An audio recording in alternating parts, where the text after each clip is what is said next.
Greetings, Noveans. And hello, everyone. This is NQ Nyota, and I'm joined by NQ Ripley. Welcome to Season 2 of Ask Aphelia. We're doing a two-part new player special to kick off Season 2, meaning that today's episode and next week's episode will be all about new player questions in Dual Universe, so let's dive right in.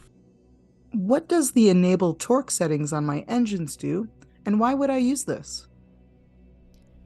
This is a rather technical feature. Indeed, the option to activate and deactivate the generation of a torque on an engine is intended for quite specific uses. Activating the torque of an engine will make this engine contribute to the rotation of the ship. To put it simply, this is obviously an unrealistic feature, but it's meant to facilitate the piloting gameplay in most cases when disabled, and to be used for more advanced Lua cases when enabled.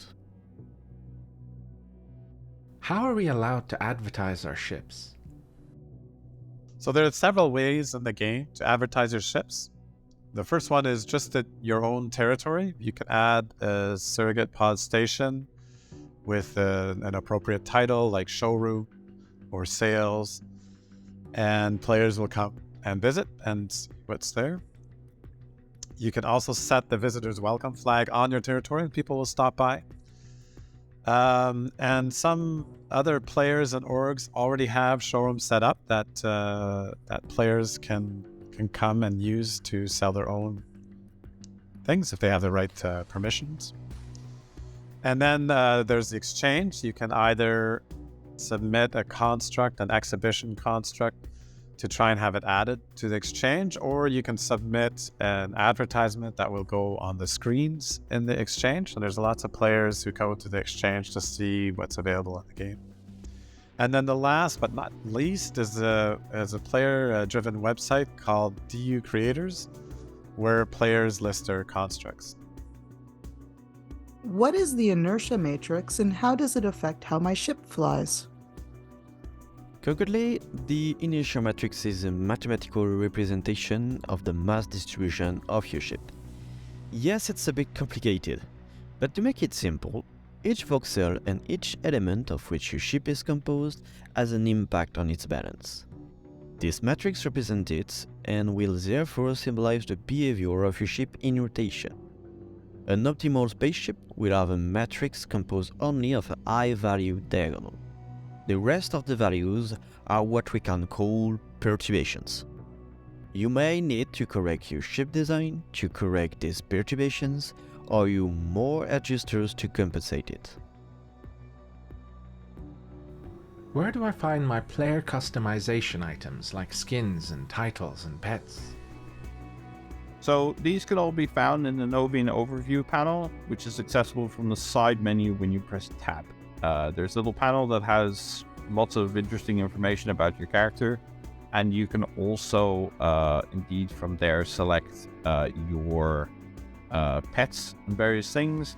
If you have a player outfit, so a different skin for your character, that can all be set through the character customization screen, where you set the colors of previously you set the colors for the avatar. Now you also find the different outfits there. What do I need to make a ship fly? So you're going to need several things to make a ship fly. Most importantly, you'll need a control unit that you're operating. That essentially runs a bunch of Lua code in the background, which gives you the ability to control the engines and various other things, brakes, such. Your ship is going to need engines, it's going to need adjusters, it's going to need fuel tanks, it's probably going to need either a hover engine or a vertical booster. It's probably also going to need wings, and you'll want to make sure that in the build helper that your ship is able to generate positive lift. That means that you can have enough engine power and wings to generate what's called high altitude lift. And that should be a positive number so that your ship is actually able to get off the ground. And once you have those things, you just put it all in your ship in an orientation that looks like what it should be on a regular plane or ship. and you essentially jump in the pilot seat, you get the default Lua, and you take off. That's it. What's the single most important piece of advice that you can give a new player? So my advice is join an organization. Figure out what you want to do, building, flying, industry, mining, PvP, and find an organization that does that. Ultimately, organizations are just full of helpful people who will explain how things work, and some will even, donate material and ships to help you get started, or they might have, community building projects that you can join in on, or community mining trips that you can just jump on a ship. Someone will pilot you to an asteroid, and then you can take part in that. Organizations are the lifeblood of Dual Universe, so you can really get ahead if you find yourself a good organization and join it. Following on from that, what's the single most important piece of advice you can give a new player that doesn't want to play in an organization?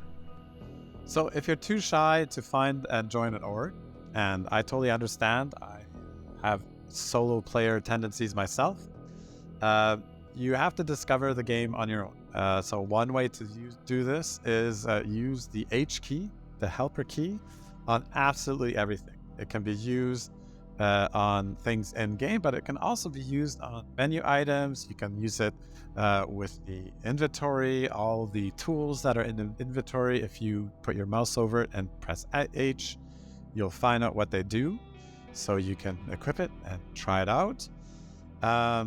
We worked really hard to make sure that the helper pop-up provides much information as we could, so that's a good start.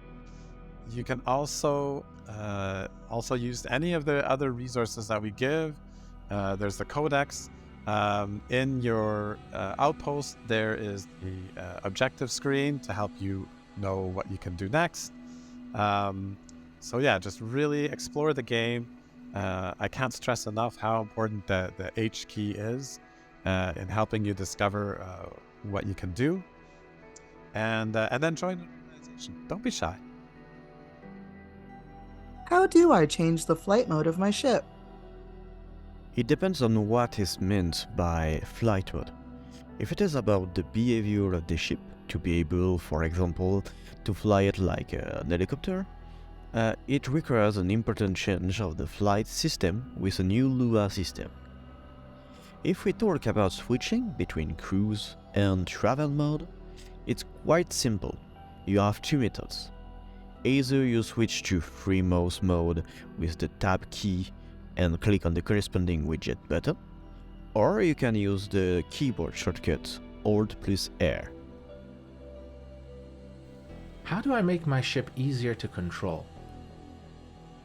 If you're having problems while hovering, especially with boosters, go into build mode and set your boosters to enable thrust along gravity. By default, the boosters thrust straight ahead, which gives a cool helicopter-like handling, but it can be a bit unstable, especially for new players. Enabling thrust along gravity turns the thrust down no matter how the ship is tilted, and so it makes it more stable. And if your ship is hard to fly in atmosphere, make sure you have enough lift to begin with. But then also it's really important to add stabilizers or any kind of vertical wing. Because if you don't have stabilizers, your turning is just not going to be what you expect. Your ship is going to turn sideways but continue moving in a straight line. I ran out of space in my nanopack. How do I use the container I bought, and how do I link my containers together? To use a container, you will first need to deploy it on a construct. Once it's deployed, you can simply interact with it to open its inventory, allowing you to move items from your nanopack into the container. Bear in mind that, like your nanopack, containers have they don't have a mass limit, but they do have a volume. So you can make them as heavy as you want, but you can only put so much stuff in them. You can also place a container hub onto it, or anywhere on your construct, and then link the containers you have to the hub up to 10. And then the hub actually acts as a proxy for all those containers combined, which makes the hub essentially one large container. You can then also right-click on any container or on a hub, and then define it as your linked container, which sounds a little bit similar, but it essentially allows you to use that inventory remotely while you're walking around within range of it. There's a certain range you can increase using talents. And when you build ships or build things or put stuff in places, you can actually define that link container to be your inventory, so you can deploy things directly out of that container. I hope that answers that question. And that wraps up part 1 of our new player special and the return of Ask Aphelia in Season 2. Tune in next week for part 2. Don't forget to submit your Dual Universe gameplay questions by using the form linked in the description to get your questions answered for future episodes. We're doing more topic-specific episodes this season, like a Lua episode or a PvP episode, but we are still doing more general ones as well. That means if you have more questions or perhaps follow-ups on topics we've already discussed, please do send them in. See you next time, and thank you for being part of our universe.